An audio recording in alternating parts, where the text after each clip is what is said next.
In this session, we're still working on the cost database and we're moving into labor items. So basically how to add labor items manually, how to import them, how to associate rates for different locations and that type of thing. So let's get started. I'm going to go over to my cost DB on the side here. I see a summary just like a lot of other places as far as how many I've got and so forth, with the main thing being my action button here on the side so I can add something new. And matter of fact, before we do, I'm just going to take a look at so that way you kind of get a better idea of labor items. So labor items are basically a lot like resources, trade, something of that nature, as far as it's not necessarily a specific task as much as maybe a resource of, hey, that's done by a cement mason, or that's done by an iron worker, or things of that nature. So that way I can basically see, a whole bunch of different ones that are already in the system and so forth. So they've got a bunch of sheet metal workers, roofers, things like that already in what I'm looking at and so forth. So that's kind of what we're talking about, is more of a generic trade resource type of work, things like that. So let's go back to cost database and we're going to go add one manually. So I'm going to say that I need a, let's say hours per day is going to be about 8 hours a day. Let's say the base rate's going to be, I don't know, some sort of a base rate. Let's say some sort of a burden rate on top of it. So basically it means that the cost comes out to some dollar amount per hour. So that's basically, where I could start figuring out what the cost is associated with it. But then when we start talking about estimates and so forth, I might want some sort of a billable rate as far as what would I put on an estimate form. So, in my case, I might just say 120 rate. So that's pretty much what the first step looks like, is just really giving it some sort of a code of where it's going to sort in the list or abbreviation, some sort of a description, and then, the money that I want to show up. When I say add an X there, this is where I can put other classifications on if I wanted to. These will come in handy maybe when you're building an estimate or something of that nature. If I wanted to go through and say, okay, I'm looking for, resources that associate with this division or something of that nature. So if I go in here and maybe I want to say that an estimator is, I don't know if I've got anything in here for my general conditions, but I'm just going to say it has to do with, throw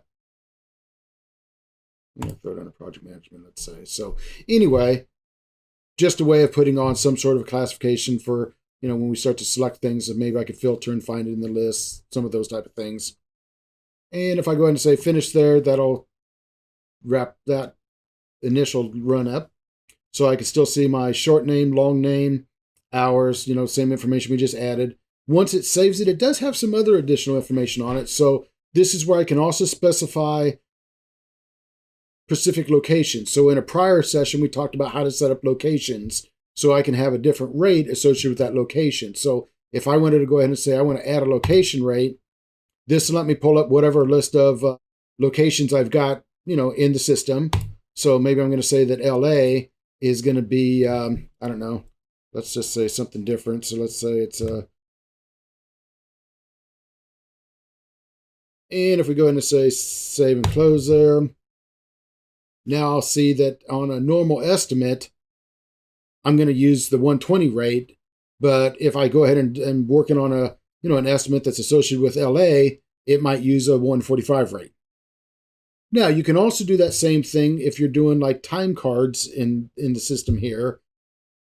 And this is more if you're not using the, say, Gentak payroll and so forth. But if I'm using, entering time information from within the construction management side, I can go off and associate different rates and so forth also. So if I go and say that I want to add a project rate, and I want to say that, okay, if I'm dealing with straight time associated with this particular project, it's got some sort of effective date, and then the exact same thing. So I can go off and tell it some sort of a,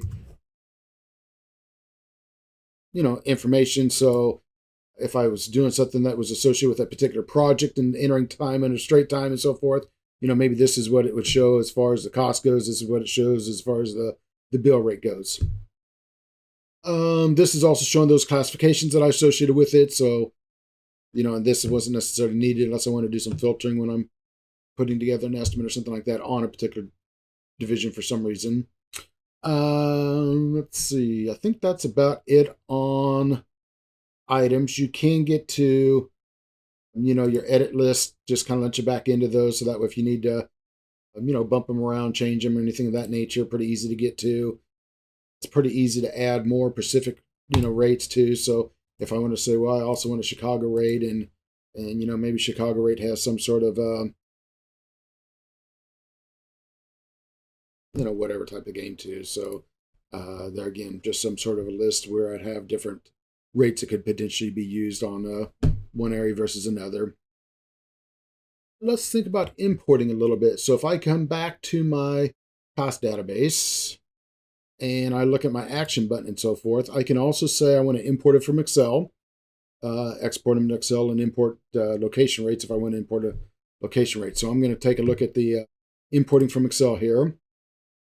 So that basically pulls up the screen where I can pick a file and basically import. Now, the challenge here is I got to know what the format is. What's it need to look like? So I'm going to go up to the help here, which is opening me up a new tab. And I'm going to go to cost database and my labor items, and somewhere down towards the bottom, actually down to the Microsoft Excel import options, these references have been updated. So if I say labor items, this will kind of show you the same thing. And we've talked about importing in a few other sessions prior to this one. So it's really a lot of very similar stuff. The first row needs to have the column name, so it knows, what column in the software it's going to bring things into. Your data is going to start on the second line. It's got to be an old version of Excel that's just the XLS, not the XLSX.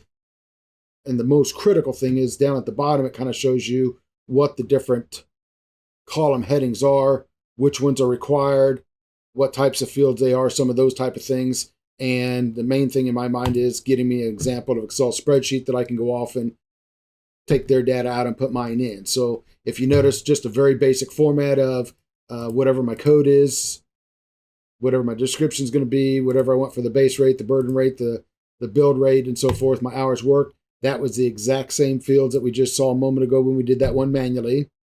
Now you can also do some of your other divisions. So if you added a column for whatever your cost types were, and that has to be exactly the same, and then whatever the value was for that cost type, you can, introduce some of those into it. And, we've seen enough imports in other places that I'm not going to worry about importing this one, but it's going to be the exact same thing. You pick a file, it'll tell you how much is, successful, how many was it, and you've got them in there. So pretty basic on items. So there are the labor items being just a, bunch of resources, so I can import them to get them created and updated. And that concludes this session.